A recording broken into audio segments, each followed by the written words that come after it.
What if I told you that most of the pain you experience in life doesn't come from the world itself, but from your own mind?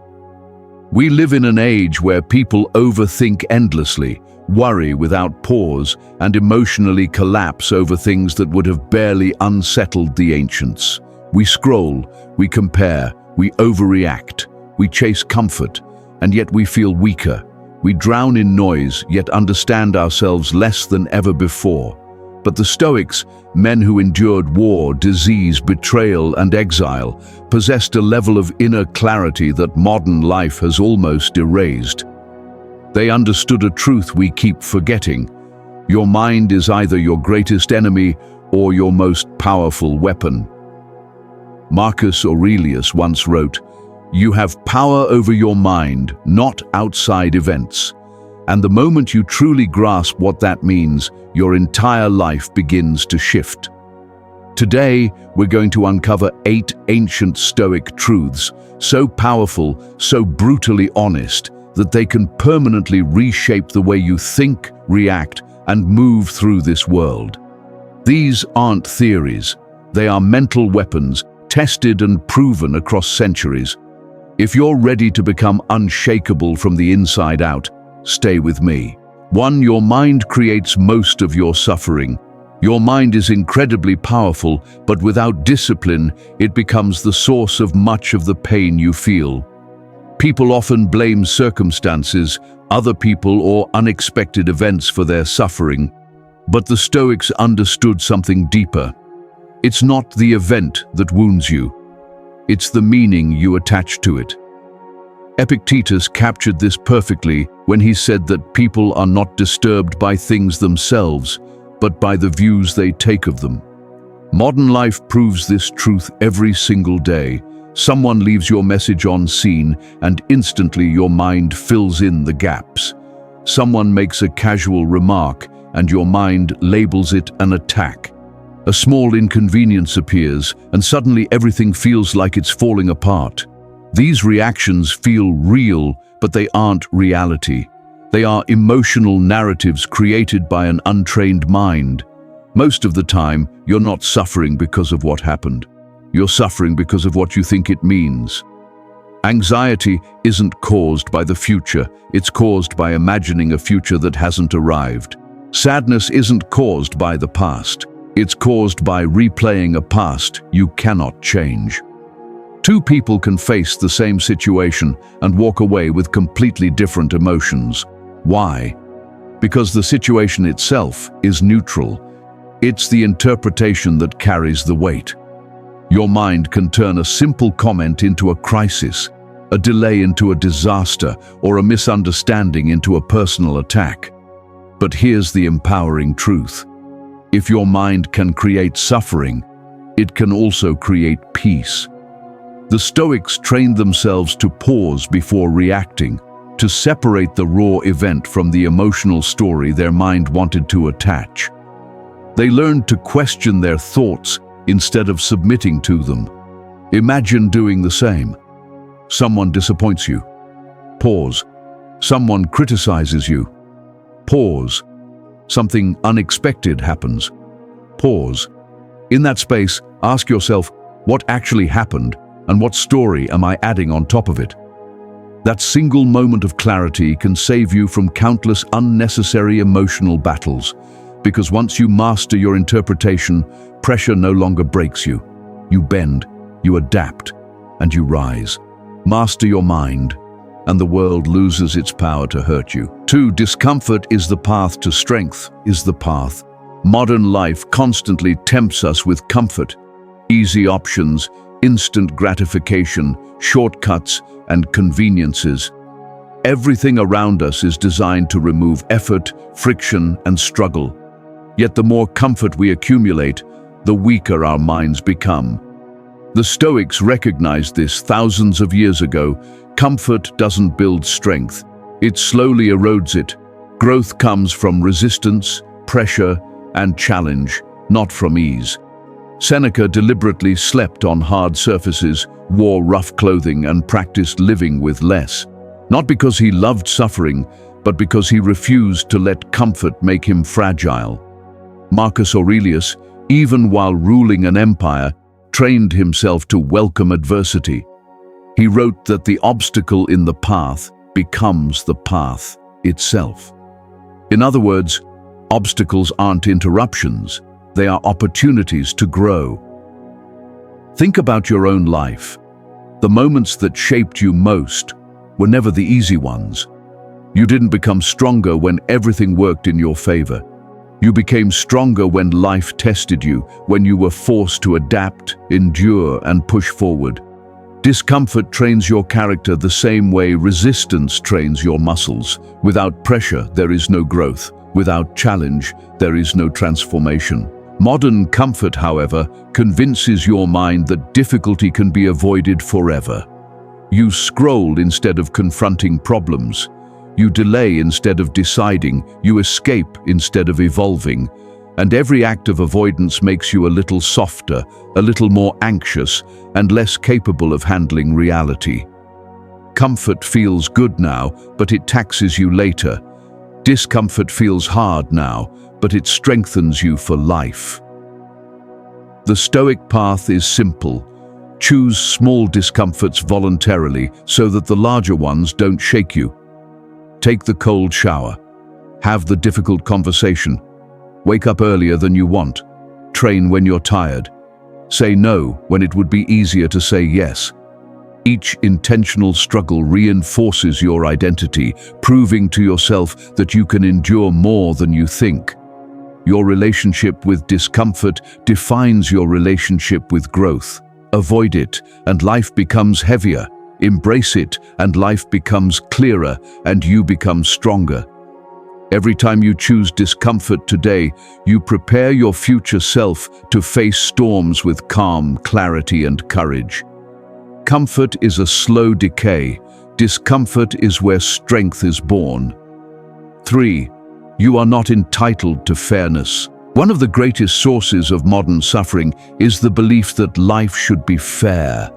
People move through the world expecting kindness, loyalty, recognition, and justice simply because they feel they deserve it. But the Stoics understood a harsh truth. Life does not arrange itself around your expectations. The world is not obligated to treat you the way you treat others. Reality is indifferent, and fairness is not guaranteed, it's a gift. Marcus Aurelius lived this truth daily. Even as emperor, he faced betrayal from friends, conspiracies within his own ranks, and criticism from people who never understood his intentions. Yet he did not collapse under it. Instead, he accepted reality as it was and chose to act with virtue regardless. The danger of expecting fairness is simple. It turns you into a permanent victim. Every disappointment becomes an injustice. Every rejection feels like cruelty. Every mistake someone makes becomes personal. Expectations become traps. And the more you believe the world owes you something, the more powerless you feel when it doesn't deliver. The Stoics offer another way. Face reality as it is, not as you wish it to be. You cannot control how people behave, what they value, or how they decide. You cannot demand loyalty from those who are disloyal or kindness from those who are unkind. But you can control how you respond. You can choose your standards.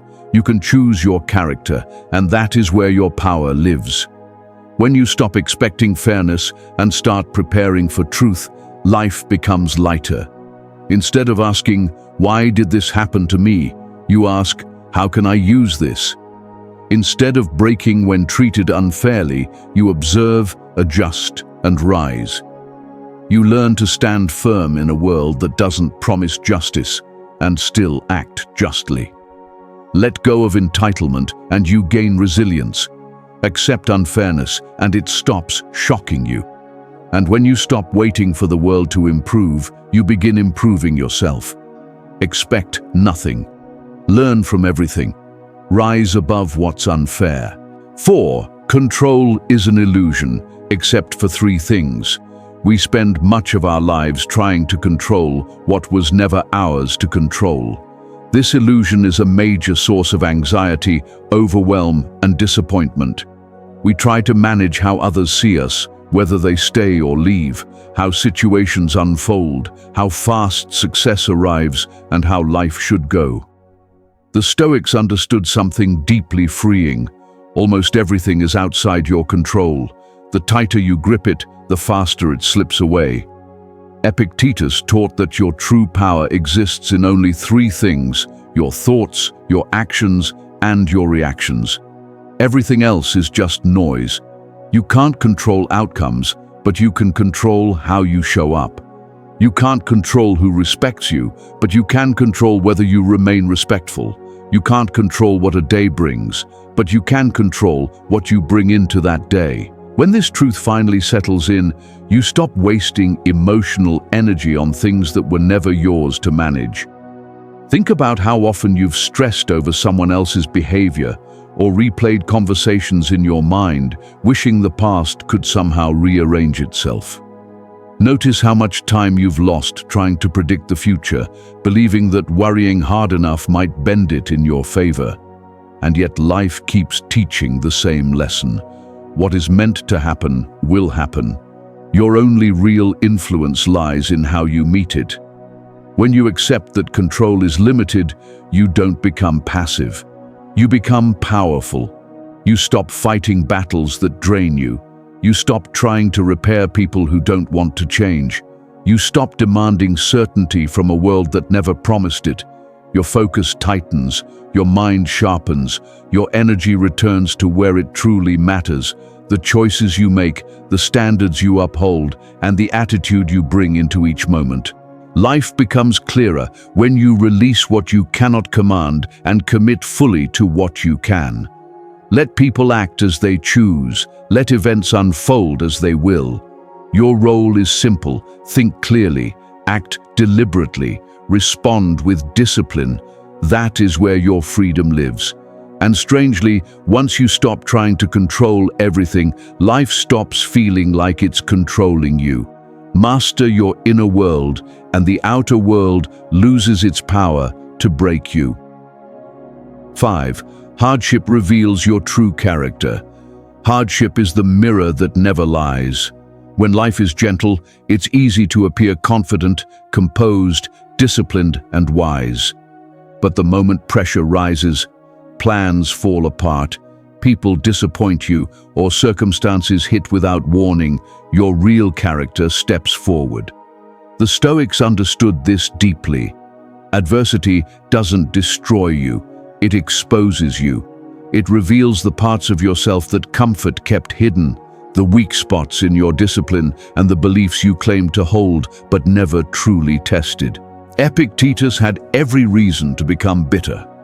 Born into slavery, mistreated, and denied control over his own life, he still rose to become one of history's greatest teachers of resilience. He never pretended hardship was enjoyable. He understood it as the forge where strength, clarity, and virtue are shaped.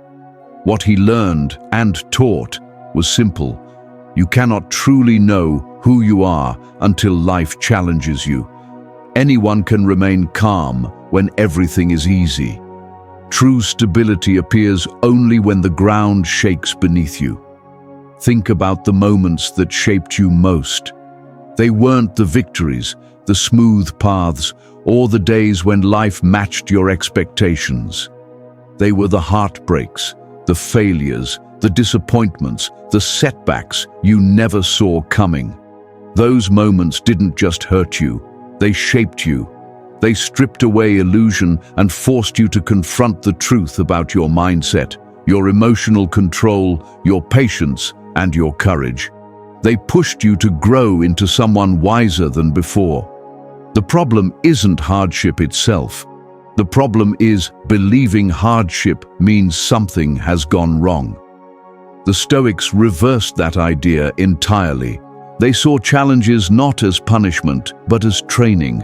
Each difficulty is an opportunity to practice who you choose to be, to act with integrity when others don't, to remain calm when most people panic, to choose clarity over chaos and strength over fear. When you see hardship this way, you stop asking, "Why is this happening to me?" and begin asking, "What is this trying to teach me?" And here is the quiet truth. Adversity doesn't only reveal character, it builds it. Every storm you survive becomes a layer of inner armor you carry forward. Every time you endure something you thought would break you, you become a little more unshakable. Hardship may not make life easier, but it makes you stronger. And that strength stays long after the struggle ends. Who you are under pressure is who you truly are, and who you always have the power to refine. 6. Detachment is the highest form of freedom. Most people spend their lives tangled in attachments, attached to outcomes, to approval, to timelines, to how things should unfold, to identities that no longer fit. And because of this, they live emotionally confined. The Stoics taught a radically different truth. Freedom isn't found in gaining more, but in needing less. Detachment isn't coldness or indifference, it's clarity. It's the ability to hold life with open hands instead of clenched fists. When you're attached, everything feels like a threat. A delayed response becomes rejection. A change of plans feels like disrespect. A small mistake feels catastrophic. You begin relying on external things to stabilize your inner world, and that is a fragile bargain because anything external can disappear. Detachment protects you by removing the illusion that peace must come from outside.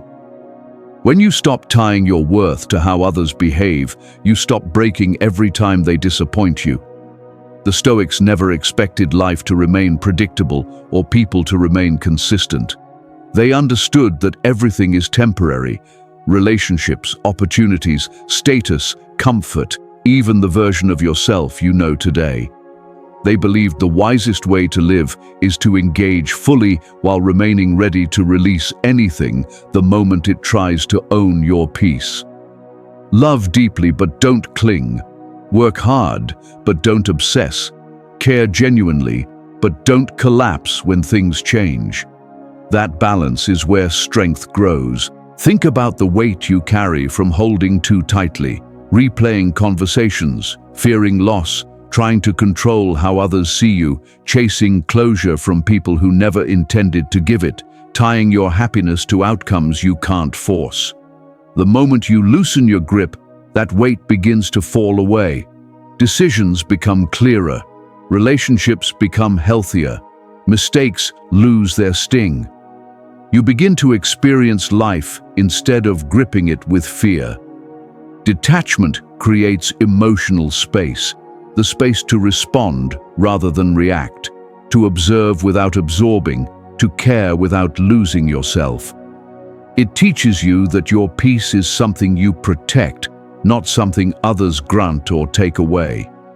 And strangely enough, when you stop needing everything to go a specific way, life often starts to move more smoothly. You stop resisting and you start aligning. True freedom isn't found in controlling everything around you. It's found in mastering the one thing no one can steal, your inner state. When you release what you were never meant to keep, you gain something that can't be taken from you. Freedom begins the moment attachment ends. 7. Memento Mori, you are running out of time.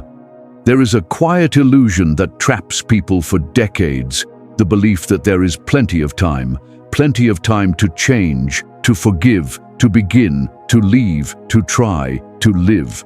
Because of this illusion, dreams are delayed, conversations are avoided, opportunities are postponed, and life is endlessly pushed into later, a day that may never arrive. The Stoics shattered this illusion with a single reminder: Memento Mori. Remember that you will die, not to scare you, but to wake you up. Marcus Aurelius wrote, "You could leave life right now. Let that determine what you think, say, and do." When you truly feel the weight of that sentence, everything unimportant starts to fall away. Suddenly, the opinions of people who don't matter shrink. The arguments you've been holding on to lose their grip. The dreams you've postponed begin to feel urgent. Life becomes sharper, clearer, and heavier with meaning. This is the gift of remembering death. It teaches you how to live. Ask yourself how different your choices would be if you fully accepted that your time is limited. Would you still wait for the perfect moment? Would you still let fear decide for you? Would you continue tolerating disrespect, stagnation, and environments that drain your spirit? Probably not. You would move differently. You would speak more honestly. You would choose more deliberately. You would release what weighs you down and move toward what calls you forward. The problem isn't that life is short. The problem is that we behave as if it isn't. We live as though tomorrow is guaranteed, as though the people we love will always be here, as though our younger selves will wait forever for us to become who we promised we would be. Memento Mori reminds you that every moment is borrowed, every day carries a deadline, every choice shapes your legacy. This truth doesn't darken life, it brightens it. Ordinary moments become meaningful. A conversation turns into a memory being formed.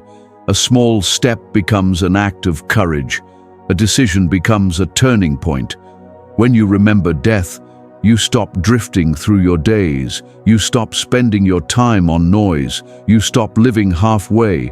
You begin living with urgency, not desperation, but purpose. You stop waiting for the right time because you understand that the right time is whatever time you still have. Life feels lighter, but your actions grow heavier with intention. And when the end eventually arrives, you leave knowing that you truly lived. Memento Mori doesn't teach you to fear death. It teaches you to stop fearing life. 8. Virtue is the only path to inner peace. In a world driven by achievement, comparison, and constant pressure to prove yourself, it's easy to forget the one thing the Stoics valued above all else. Virtue. Not success, not reputation, not admiration. Virtue, your character, your choices, your discipline, your moral core. The part of you that cannot be bought, cannot be faked, and cannot be taken unless you give it away. The Stoics believed virtue is the only real form of wealth and the only stable foundation for a peaceful life, because everything external can collapse without warning. Money can vanish, praise can fade, status can disappear, but who you are, the principles you live by, and the values you refuse to betray remain yours, as long as you choose them. Most people don't live by virtue, they live by reaction. They move through life chasing acceptance, reshaping themselves to fit rooms that don't respect them, performing instead of living, bending their morals to avoid conflict or earn approval. And the more they rely on external validation, the more fragile they become. One careless comment shatters them. One failure sparks self-doubt. One rejection convinces them something is wrong with who they are. Without virtue, identity becomes unstable, dependent on the unpredictable behavior of others. But when you anchor your life in virtue, you become untouchable in the ways that truly matter. You no longer need agreement, applause, or understanding. You do what is right because it is right, not because it earns approval. Marcus Aurelius lived surrounded by power, responsibility, pressure, and attention, yet he spent far more time reminding himself to be humble, patient, honest, and disciplined than celebrating his authority. He understood that the world could offer him everything and still leave him hollow if he ever abandoned his principles. He knew that external rewards mean nothing when your inner standards collapse. Seneca taught that wealth without wisdom is empty, and that luxury has no value if your character lacks strength.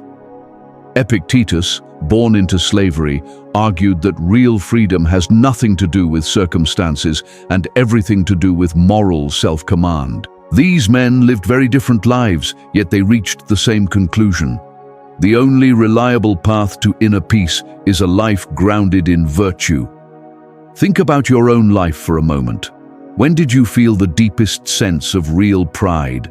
Not excitement, not ego, but genuine self-respect. It wasn't when someone applauded you, or when you impressed a room, or when you achieved something flashy. It was when you acted in alignment with your values, when you told the truth even though lying would have been easier, when you did the right thing even when no one was watching. Virtue gives you clarity. When the world feels chaotic, your values become your compass. When people disappoint you, your principles keep you steady. When you fail, your character teaches you how to rise with dignity instead of resentment. Virtue simplifies life. You stop wondering how to behave, who to impress, or which version of yourself to perform. You already know what is right, and you choose it. And because of that, anxiety slowly begins to fade. Most emotional suffering comes from inner conflict, wanting to be one kind of person but behaving like another, knowing what is right but choosing what is convenient, wanting respect while betraying your own standards. Living this way fractures the mind. Virtue demands sacrifice. It requires consistency. It asks you to hold yourself to a higher standard even when no one else does. It means walking away from pleasure when it threatens your integrity. It means rejecting shortcuts when you're exhausted. It means protecting your moral compass in a world that often rewards compromise. When you step back and look at these 8 ancient truths together, a clear pattern emerges. Your mind is shaping your life more than any external event. Comfort weakens you unless you challenge it. Fairness disappears the moment you rely on it. Control is more limited than you think, yet far more powerful when placed in the right hands. Hardship reveals who you truly are, reshaping you with every impact. Detachment frees you from chains you didn't realize you were carrying. Memento Mori reminds you that time is moving whether you acknowledge it or not. And virtue, your character, your choices, your principles, is the only foundation strong enough to hold your peace in a chaotic world. These are not ideas meant to be admired from a distance. They are not background noise for motivation. They are meant to be lived. Each truth is a tool, a mirror, a discipline, a way of thinking that once understood cannot be unseen. The moment you begin practicing even one of them, your life starts to shift. You react less. You observe more. You choose instead of drifting. You grow instead of complaining. You build instead of breaking. That is the real power of ancient philosophy. It doesn't just inspire you for a moment. It reshapes how you see yourself and the world. So choose one truth today, not all 8. Just one. Apply it deliberately. Carry it into your conversations, your frustrations, your decisions, and your quiet moments alone. Let it challenge you, sharpen you, and steady you. You'll be surprised how quickly one truth becomes a habit, and how a habit becomes a new version of you. Someone calmer, clearer, stronger, unshakable. If this journey resonated with you, share it. Like it, leave a comment, and subscribe for more Stoic insight. And remember this as you return to your life. Every day is an opportunity to become who you were meant to be, one truth at a time.